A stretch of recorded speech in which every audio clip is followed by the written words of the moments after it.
Très bien. Un dernier patient, je crois. Oui, Oui, ben voilà, c'est le patient dont tu avais parlé tout à l'heure, justement. oui. Un patient de 68 ans qui avait une dysfonction érectile d'installation progressive, mais qui a déclaré que c'était peu supportable. Il a fumé il a 35 paquets années de tabac. Il a arrêté le tabac, mais il vapote avec de la nicotine.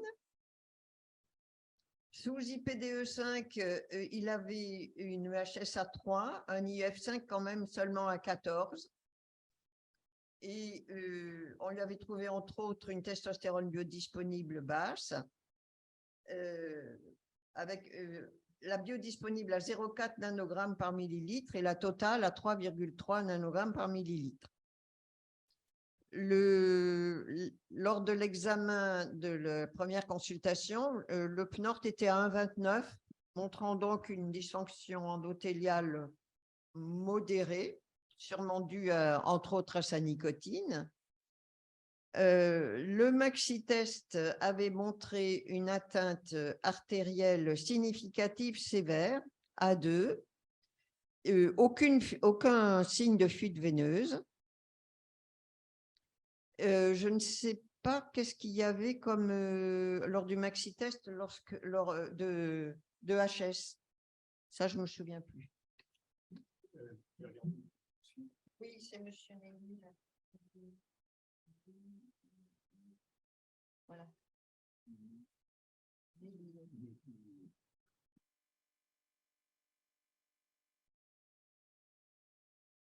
Ah voilà, alors lors du maxi-test, il avait eu une érection qui était à 3 à 10 minutes, ensuite à 4, de 15 à 30 minutes, et il a fallu deux seringues d'éthyléphrine pour faire retomber l'érection.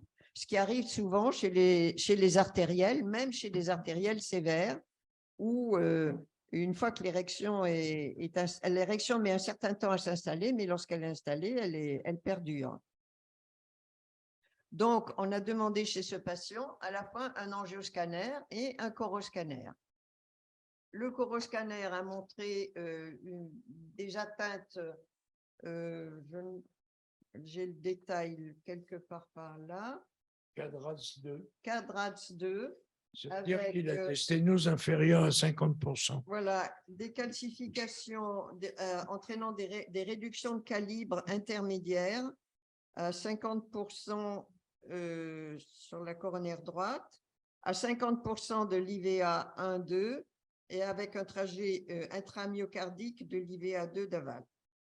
Voilà. Donc, à partir de là, il a eu un angioscanner qui a montré des lésions pudendales significatives et qui a donc eu, de la part du professeur Allaire, une dilatation pudendale, mais dont j'ai jamais eu le compte rendu. Il n'est pas arrivé le compte rendu. Voilà. Donc, il a eu donc une dilatation pudendale gauche en juin.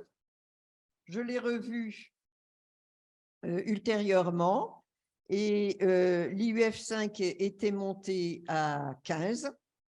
À 19, pardon, était monté de 14 à 19. Le PNORT était toujours dans les mêmes zones, à 1,17. Donc, il continue à s'intoxiquer avec le vapeur. Donc, je lui avais refait un test, mais avec uniquement la moitié de la dose précédente, dans la mesure où la fois précédente, j'avais déjà eu à faire retomber l'érection.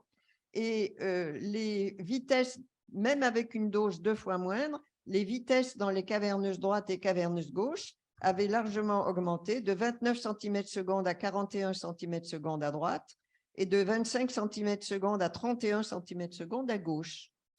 Et avec donc une amélioration on était passé d'une atteinte artérielle à 2 à une atteinte artérielle à 1 et sous traitement à la fois hormonal et IPDE5, il fonctionne à peu près bien, mais se plaint quand même d'un manque de durée de l'érection.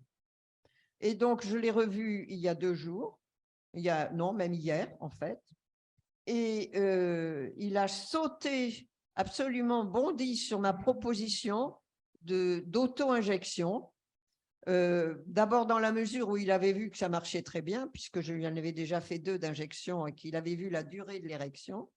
Et donc, je lui ai appris à s'auto-injecter avec des mini doses pour améliorer, disons, ses rapports sexuels chez ce patient qui, à 68 ans, est encore extrêmement actif et intéressé par la vie sexuelle. Voilà, donc c'est un dossier intéressant où on suit progressivement. Alors, bien évidemment, j'ai beaucoup reinsisté sur l'intérêt d'arrêter totalement la nicotine. Et je lui ai montré qu'au niveau du PNORT, il fallait vraiment améliorer sa fonction endothéliale. Voilà. Éric, tu l'as dilaté de quel côté? Gauche. À gauche. Je sais qu'il y a, en Lozère d'où je viens, il y a beaucoup de rebouteux. Pardon? En Lozère d'où je viens, il y a beaucoup de rebouteux. Oui. La veine, il y en a un peu moins. Parce que je continue à avoir une grande perplexité vis-à-vis de l'artère. Je ne comprends pas tout. Vous, ça ne vous choque pas qu'en dilatant à gauche, on améliore la gauche, mais aussi la droite? Eh oui, ben oui, Non. ben non. Non. Non, parce que c'est d'accord. Mais quand même, il y a un sens, quoi. Tu vois, je ne piche pas, moi. Non, mais il y a beaucoup de… Alors, et on le voit en écho-Doppler tous les jours, oui, il y a beaucoup de reprises à droite et à gauche. oui, parce qu'en écho-Doppler, quand on regarde le fond des corps caverneux, on voit qu'il y a des communications entre la gauche et la droite au niveau de la partie des corps caverneux rétropubienne, qui fait qu'à mon avis, à ce niveau-là, il y a des redistributions, je pense. Je pense. Ce qui peut expliquer effectivement que… Ben voilà, vous avez d'autres